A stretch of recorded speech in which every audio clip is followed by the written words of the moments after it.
Welcome. You've given us a really interesting mix of information to dig into this time, all around libido, lifestyle, and longevity. Yeah, it's a fascinating intersection. So this deep dive is specifically for you, and our goal is to kind of connect the dots between these three areas based on the science you shared. We want to give you a clear understanding of what really matters. Exactly. We're going to try and pull out the most important insights from this research so you can see how the way you live your life impacts not only your sexual well-being, but also, well, how long and how well you can expect to live. Okay, so let's get into the core ideas, using the terms from the research. First up, libido. Now, the sources point out this is more than just, sexual desire. Well, it's broader. It's about your overall sexual health. Think of it as covering everything from that initial desire to how well things function, like erections for men and arousal and orgasm for everyone. It also includes how often you're sexually active, how satisfied you are, and just your general quality of sexual life. And what's interesting is how many things feed into that. Your physical health, your mental state, your habits, even your social life. Yeah, and the research looks at a wide range here, including things like erectile dysfunction or ED and female sexual dysfunction, FSD. That's right. And when we talk about lifestyle factors, the research focuses on the things you have some control over day to day. The modifiable stuff. Exactly. Yeah. We're looking at your diet, not just specific foods, but your overall eating patterns. Then there's physical activity, what kind, how often, how intense. Stress management, sleep quality. Yep. How well and how consistently you sleep, your social connections, your support systems, whether you feel isolated. And finally, substance use, smoking, alcohol, caffeine, maybe cannabis. These are the everyday behaviors with both, immediate effects and long-term consequences. And then we have longevity. Now, that can simply mean how long you live your lifespan. But what's really being emphasized now, as you pointed out, is health span. Health span, yeah. That's the key term, cropping up more and more. This is about the years you live in good health, without major chronic diseases or disabilities. It's not just about adding years to your life, but making those years, well, healthy and vibrant. What's truly important to understand is this increasing focus on health span. The goal isn't just living longer, but maintaining your vitality, your well-being throughout those added years. And this is where the links between lifestyle and sexual health become so significant, right? Exactly, because why even look at how these three things are connected? Well, the research makes it clear. These aren't separate boxes. They influence each other. Deeply. Through shared biological and psychological pathways, the choices you make every day, your lifestyle, directly affects your sexual health right now, and it shapes your long-term health, impacting both lifespan and health span. And it goes both ways, doesn't it? Your sexual health can actually be a sensitive indicator of your overall health. A bit like a canary in a coal mine sometimes. Yeah, and in some cases even hint at your future longevity. Like, ED often shares the same underlying risk factors as heart disease. Exactly. Understanding these connections is really key to developing a complete sort of holistic approach to healthy aging and improving your quality of life at every stage. It's not just about treating problems as they pop up. Right, it's about getting to the roots. Understanding the root causes that affect both sexual health and longevity. So, to give you a clear picture of what we'll be covering in this deep dive, we're going to follow a structure that mirrors the research you shared. First, we'll explore how lifestyle impacts libido and sexual function. Then, how lifestyle affects longevity and health span. After that, we'll dive into the direct links between sexual health and longevity. And finally, we'll try to bring it all together, integrate it, and see what it all means. Okay, let's start with how your daily habits influence your sexual health. And one of the strongest links seems to be with physical activity. Oh, absolutely. Consistent finding. The evidence really shows that regular physical activity is connected to better sexual health for both men and women. And it's not a small connection, is it? For men, there's a clear dose-response relationship, basically. The more active they are, the lower their risk of erectile dysfunction. Right. And for women, being physically active is also associated with a lower chance of experiencing female sexual dysfunction. So the powerful takeaway here is, moving your body regularly isn't just about your heart. It's about your sex life, too. Directly. And the evidence backs that up strongly. What's interesting is that even in older adults, just getting in some moderate or vigorous activity at least once a week is linked to a higher likelihood of being sexually active. And specifically for men, those who are active, especially with more intense exercise, report experiencing fewer erectile difficulties. So why is this happening? Well, the research suggests several reasons. Physical activity improves your cardiovascular health, And blood flow, obviously crucial for sexual response. Gets the blood pumping everywhere. Exactly. It can also boost the production of nitric oxide, reduce oxidative stress, and even improve self-esteem and mental well-being, all things that feed into better sexual function. So exercise is looking like a really promising, non-drug way to help with ED. It really is. And the flip side of that is being sedentary, too much sitting around. Right. What did the research say about that? Well, it mentioned that in older women, watching a lot of TV, like 6 more hours a day, was linked to a lower likelihood of thinking about sex frequently or being sexually active if they didn't have a partner. Wow. So it highlights that it's not just about being active, but also about cutting down that sitting time. Definitely both sides of the coin. Okay, let's move on to what we eat. Dietary patterns. The evidence here suggests a positive link between healthy eating and better sexual function and satisfaction. Yeah, though maybe not quite as rock solid from the big meta-analyses as, say, exercise or smoking. Okay, so a bit more nuanced. Possibly. Some meta-analyses do suggest a connection between a healthy diet and lower risk of both ED and FSD, but it's noted that some might have lower statistical power. So a little caution is needed, maybe. Gotcha. But there are some specific dietary findings that stand out, right? Like the Mediterranean diet. Yes, absolutely. Sticking to a Mediterranean diet, for example, has been linked to better scores on that ED scale, the IIEF. And other benefits, too. Yeah, associated with improvements in BMI, waist circumference, better mood, less metabolic syndrome, and even higher frequency of intercourse in women. That sounds pretty significant. It does. And the research also touches on potential benefits from specific nutrients, like fruits and veggies, helping with blood pressure, a known risk factor for sexual dysfunction. Omega-3s. From fish, yeah, potentially improving blood flow. And vitamin D is being looked at for possibly reducing severe ED or heart disease risk, maybe through effects on blood flow, oxidative stress, or cholesterol. And we can't talk diet without talking weight management. The link between obesity and negative sexual outcomes seems pretty consistent. Very consistent. For men, that includes lower libido and a higher risk of ED. The research even put a number on it, a BMI over 28.7, linked to a more than 30% increase in ED risk. 30%, wow. And for women. Linked to issues with arousal, painful intercourse, and lower sexual satisfaction. But there's good news here too, right? Losing weight helps. Absolutely. Losing weight, whether through diet and exercise or even bariatric surgery, shows positive impacts on erectile function, testosterone levels, and sexual desire. It really underscores how interconnected it all is. Okay, so weight management is key.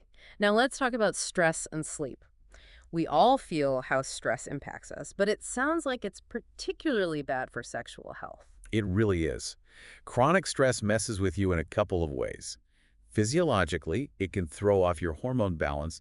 Think elevated cortisol interfering with your body's sexual response. And psychologically. Distraction, anxiety, a real drop in desire. Hard to be in the mood when you're stressed out. Makes sense. So what helps? Stress management techniques. Yeah, the research highlights things like deep breathing, meditation, exercise, leaning on your social support.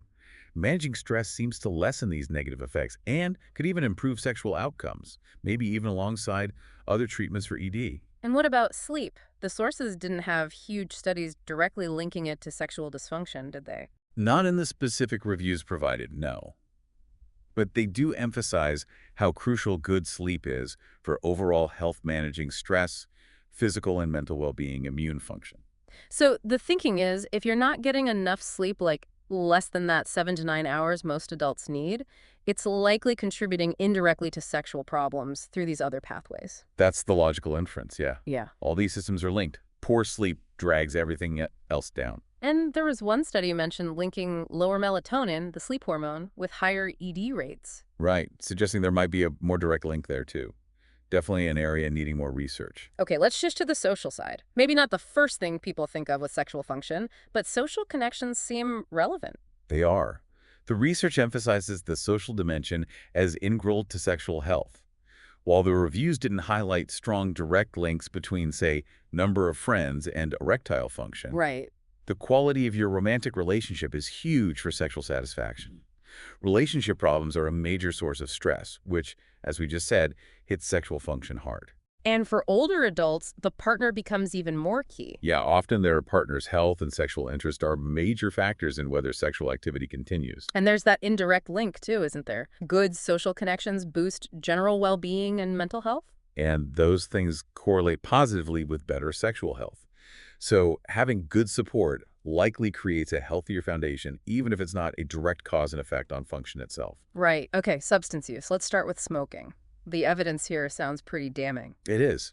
Strong dose-dependent link between smoking past or current and higher ED risk. We're talking over 50% increased odds for smokers. 50%? Why? What's the mechanism? It damages blood vessels, which is critical for erections. It can also have anti-estrogenic effects impacting vascularization. Basically, it messes with the plumbing needed for blood flow. And it affects women too. Yes, linked to delayed orgasm and low lubrication in women.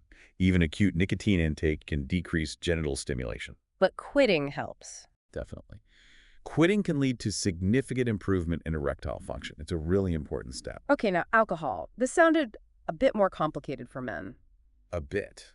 It seems to be what they call a curvilinear relationship with ED, meaning moderate consumption might be protective compared to not drinking at all or drinking excessively. Huh. Interesting. But heavy drinking is clearly bad. Oh, absolutely. Alcohol abuse and dependence are clearly linked to ED in men, and in women, linked to low desire, orgasm problems, and unsatisfactory orgasms. And there was that paradox mentioned for women and alcohol abuse. Yeah, that while it might link to lower desire, it could paradoxically be associated with increased promiscuity and unprotected sex. It's complex. Definitely complex. What about other substances? Caffeine? Cannabis? The meta-analyses reviewed didn't find a link between caffeine and ED, but noted the evidence was limited, and just not enough research yet on cannabis and sexual dysfunction risk. General drug abuse, though, consistently cited as unhealthy overall. Okay, so bringing this section together, it really points towards a whole lifestyle pattern, doesn't it? It does. Regular physical activity, healthy weight via balanced diet, no smoking, moderate to no alcohol, effective stress management. This combination seems best for optimal sexual function and satisfaction across your life. And it works through these interconnected physical pathways, cardiovascular, endocrine health, and also psychological well-being. Exactly. They all tie together. All right, so now that we've seen how lifestyle impacts sexual health, let's flip the coin. How do these same factors influence longevity and health span? And here, physical activity seems like a superstar again. Absolutely. Just overwhelming evidence. Regular physical activity is a really potent predictor of a longer and healthier life. Higher activity levels linked to reduced risk of dying from any cause and increased life expectancy. By how much? Well, meta-analyses showed active versus inactive is linked to roughly a 25% reduction in mortality risk. And different activities show benefits: vigorous activity, frequent walking, even leisure activities. And adds years to your life. One estimate suggested meeting the basic recommendations, 150-300 minutes, moderate vigorous activity week, could add almost 2 years to life expectancy. Wow. And critically, it's about health span too, right? Not just lifespan. Fundamental for health span. It substantially cuts your risk of those big age-related chronic diseases. Heart disease, hypertension, type 2 diabetes, osteoporosis, some cancers, cognitive decline. Plus benefits for weight, anxiety, sleep, mood. And strength training for muscle loss as we age. Crucial for combating sarcopenia, yeah. Okay, what about nutrition for longevity? Equally fundamental. Absolutely foundational. Healthy dietary patterns like the Mediterranean, DHA, mind diets we talked about earlier. Lots of plants, fish, less processed stuff. Exactly. Consistently linked to greater longevity and lower risk of chronic diseases. And the potential gains here are huge too. They are. One estimate was over 3 years life expectancy gain just from sufficient fruit and vegetable intake. And some modeling suggests switching to an optimized plant-rich diet early in life could potentially add over 10 years. 10 years? That's incredible. It really highlights the power of diet. And for health span, these diets slash the risk of hypertension, dementia, cardiovascular disease, diabetes, cancer. Proper nutrition is key at all life stages. The sources also briefly mention calorie restriction and fasting. Yeah, potential there, especially from animal models. But definitely needs more human research and needs to consider individual differences, not a one-size-fits-all thing. Right. Now, stress and sleep again, but for longevity, sleep seems critical. Very critical. Meta-analyses point to that sweet spot of 7-8 hours a night being linked to the lowest mortality risk. Too little or even too much consistently is associated with higher risk. And poor sleep is linked to a lot of bad outcomes. Yeah, obesity, cardiovascular disease, weakened immunity, more stress, mental health issues, higher mortality overall. Sleep is when your body does essential repair work, hormone regulation, memory consolidation. Protecting sleep is fundamental. And chronic stress. We know it feels bad, but it physically harms us long term. It seems so. Constantly being in that fight or flight state leads to sustained high heart rate, blood pressure, stress hormones like cortisol. Over time, this chronic activation can damage multiple systems: cardiovascular, immune, nervous, digestive. Raising the risk for heart attacks, stroke. Exactly. Gut issues, mental health problems too. Mhm. And there's emerging evidence it might even accelerate aging at the cellular level, like shortening telomeres, increasing inflammation. So effective stress management isn't just nice to have, it's crucial for health span. Crucial. Meditation, exercise, social support, organization, whatever works for you. Okay, social connections and longevity. This is getting more attention, and the impact sounds massive. It really is. The evidence is getting stronger, placing social connections right up there with things like smoking or inactivity in terms of their impact on how long you live. Seriously, as big as smoking. The effect size is comparable in some analyses. One really influential meta-analysis looked at loads of studies and found people with stronger social relationships had a 50% greater likelihood of survival. 50%. Wow, that's huge. And that was regardless of age or initial health. Independent of those factors, yeah. So how? How do our connections do that? It seems to be both psychosocial and biological. Yeah. Psychosocially, good relationships give you emotional support, practical help, information. They help buffer stress, boost mood, encourage healthy habits, make you more resilient. And biologically. Positive social interactions are thought to influence hormones, less cortisol, maybe more oxytocin, improve immune function, calm the autonomic nervous system. This could lead to less inflammation, better cardiovascular health. And the flip side, loneliness is bad. Consistently linked to higher risk of illness, disability, and dying earlier.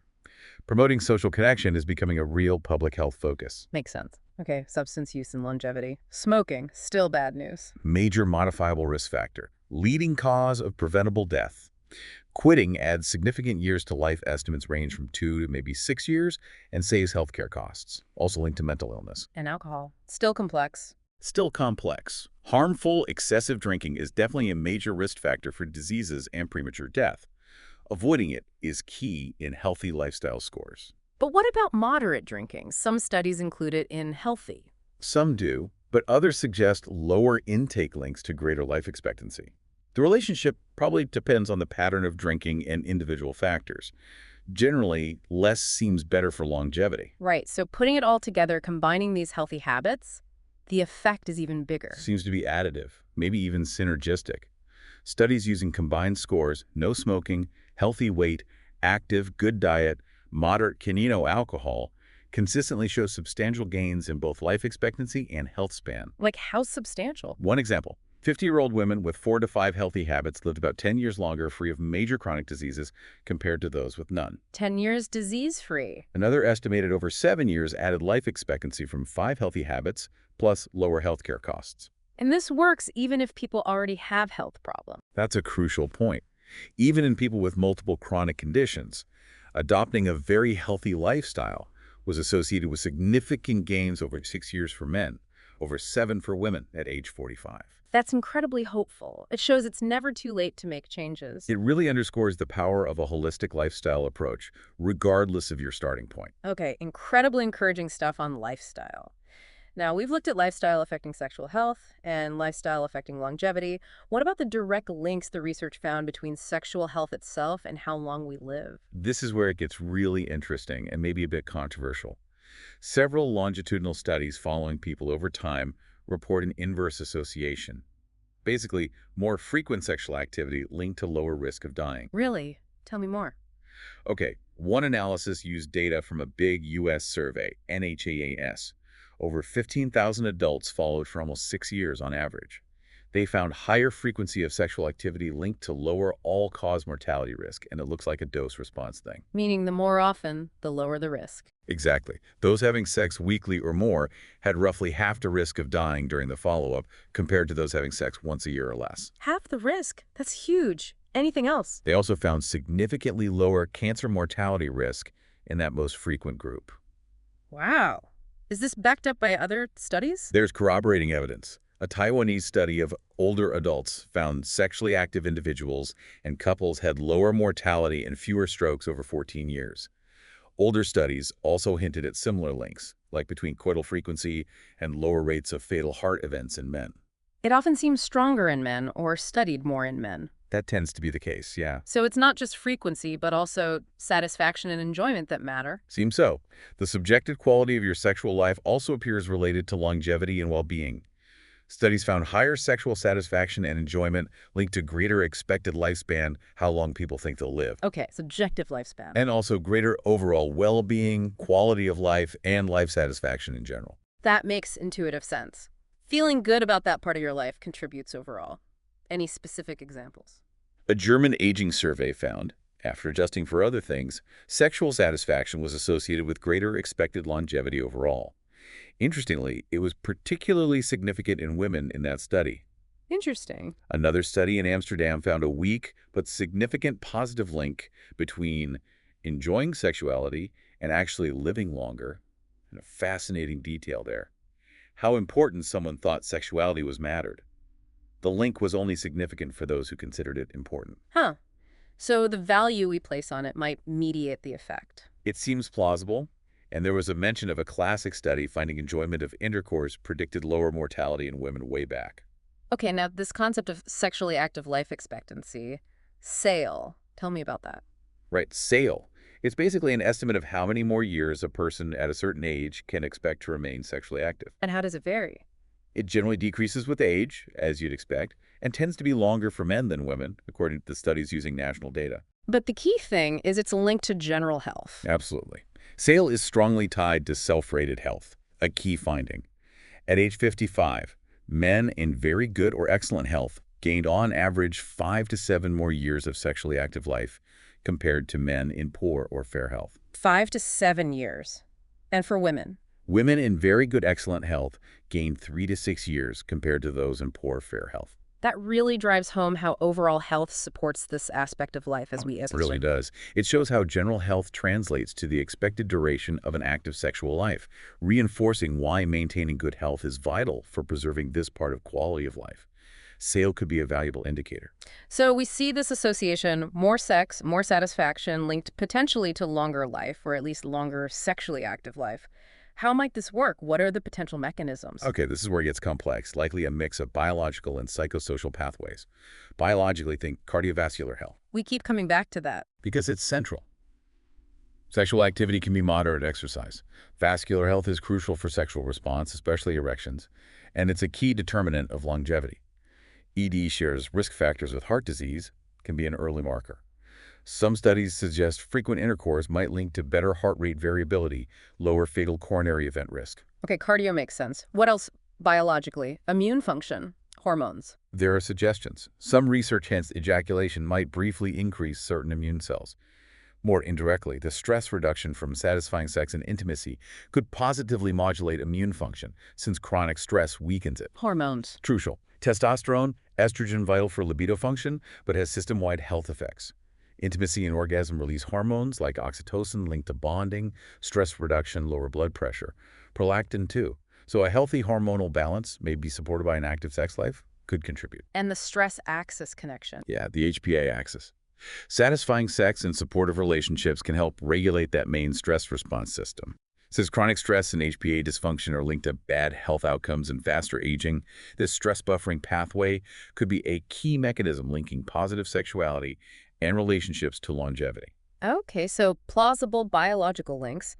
What about the psychosocial side? That seemed important too. Hugely important. There's a very strong, consistent link between sexual activity and satisfaction and just greater enjoyment of life, higher quality of life, more positive feelings, less depression and anxiety. And positive well-being itself predicts longer life. It's an independent predictor of lower mortality, yes. So sexual health might contribute to longevity simply by improving mood and overall well-being. And the relationship aspect, buffering stress, social support. Exactly. The intimacy in sexual relationships provides comfort, support, helps coping. And since sex often happens in a partnership, those relationships provide companionship, support, integration, all strongly linked to longevity.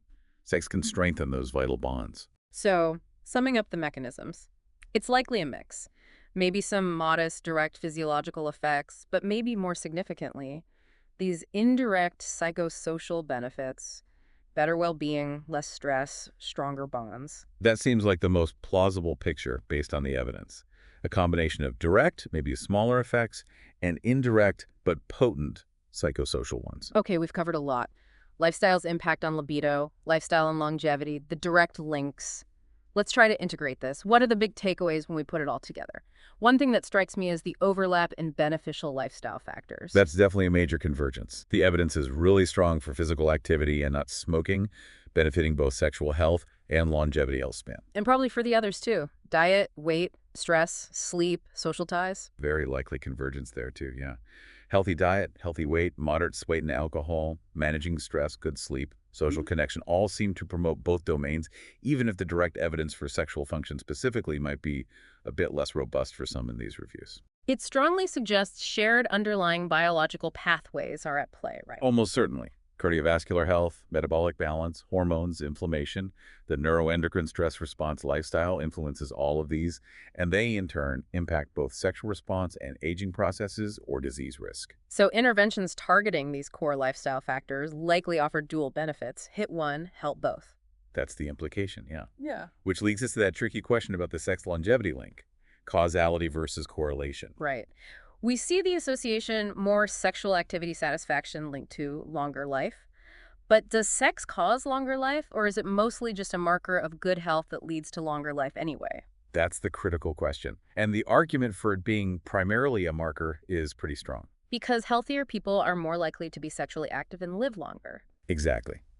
The capacity and interest in sex are strongly influenced by general health.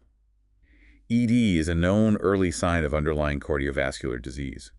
So a large part of the observed link might just reflect this confounding by health status. People who are well enough to be sexually active are often just, well, healthier overall. But you wouldn't rule out a contributing role entirely. Not entirely. The plausible mechanisms we discussed, those modest physiological benefits, and more significantly, the psychosocial boosts to well-being, stress reduction, relationship strengthening, could play a mediating or contributing role. Since well-being and social support are independent predictors of longevity. Right, so if sexuality enhances those factors, it could translate to a longer lifespan, even if indirectly. So the most likely picture is a combination. Sexual health is largely an indicator of overall health, but might also modestly contribute to longevity through these positive effects on well-being and relationships. That seems the most balanced interpretation. It acts mainly as a sensitive marker, but potentially offers some contributing benefits too. Isolating the direct causal kick from sex itself is just methodologically very hard with the current observational data. Which brings us to other factors influencing this mediators and confounders. What are the big ones we need to consider? Oh, plenty. General health status is huge. Chronic diseases, having multiple conditions. Relationship status and quality, are you partnered? Is it a good relationship? Socioeconomic status impacts so much access to care, stress levels, psychological factors, depression, anxiety versus positive mood, life satisfaction, and age, of course. Partners' health came up too, especially for older adults. Crucial. And things like body image can affect sexual satisfaction, cognitive function links to activity. It's a complex web. And even though we see healthy lifestyle helps longevity, even with existing diseases, these factors definitely muddy the waters when trying to isolate the sex longevity link itself. Absolutely. Observational studies try to adjust for these, but residual confounding is always a possibility. So, reflecting on all the evidence discussed, what are its main strengths and limitations? Well, strengths include a growing body of research, often using large, well-studied groups followed over time. The use of systematic reviews and meta-analyses helps synthesize findings robustly for certain factors. We're looking at multiple lifestyle factors and different dimensions of sexual health, and there's that increasing focus on health span, which is great. And the limitations? Mostly observational studies, making it hard to prove cause and effect. Differences in how things are defined and measured across studies. Self-reported data can be biased. People might not remember accurately or might say what they think sounds good. Social desirability bias. Exactly. Potential for publication bias studies with positive findings might be more likely to get published. And that issue of residual confounding we just discussed. Plus, many studies are on specific populations, limiting generalizability. And we really need more intervention trials, testing lifestyle changes on both sexual function and longevity markers simultaneously. Okay. Despite those limitations, what are the practical implications? What should we take away for public health or even clinical practice? There's strong justification for promoting a comprehensive healthy lifestyle package. It's likely to improve both sexual health and longevity health span. So doctors should maybe ask about sexual health more often. Yes, consider it integral to general health assessments. It can reveal underlying issues, like potential cardiovascular problems, and open conversations about healthy lifestyles. For many sexual dysfunctions, lifestyle changes should be on the table as a first-line approach. Low risk, potentially effective, alone or with other treatments. And don't forget the psychosocial side. Crucial. Address stress, mental health, relationship quality, social support. They significantly influence both sexuality and longevity. Public health efforts fostering social connection could have really far-reaching benefits. A lot's done, but still more to learn. Where should future research focus? We need better longitudinal studies with solid, repeated measurements. Critically, we need randomized controlled trials actually testing lifestyle interventions on both sexual health outcomes and biomarkers of aging or disease risk. Digging into the biological mechanism. Exactly, using relevant biomarkers. Yeah. Essential to do research in more diverse populations, to different ages, ethnicities, orientations, using advanced study designs and analyses to try and untangle causality, and developing better tools to measure health span itself. Okay, so wrapping up this deep dive, the key takeaway seems to be these really deep, multifaceted links between lifestyle, sexual health, and longevity, all revealed by the science you shared. Absolutely. We've seen that convergence healthy lifestyles benefiting both domains, and we've explored that association between sexual health and longevity.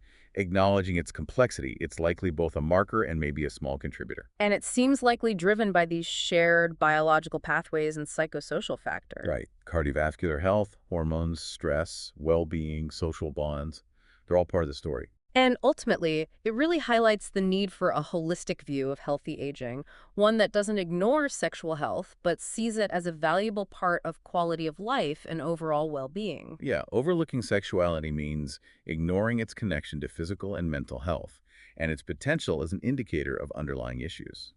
And the evidence for the power of lifestyle intervention seems compelling, positively impacting everything from sexual function to disease-free lifespan. Definitely reinforces the importance of public health strategies and clinical recommendations promoting healthy behaviors across our entire lives. So perhaps a final thought for everyone listening to consider. Building on this holistic idea, how might you integrate these insights into your own pursuit of a longer, healthier, and more fulfilling life, explicitly including your sexual well-being? What small, evidence-based changes might you explore to support all these interconnected parts of yourself? Definitely something to mull over.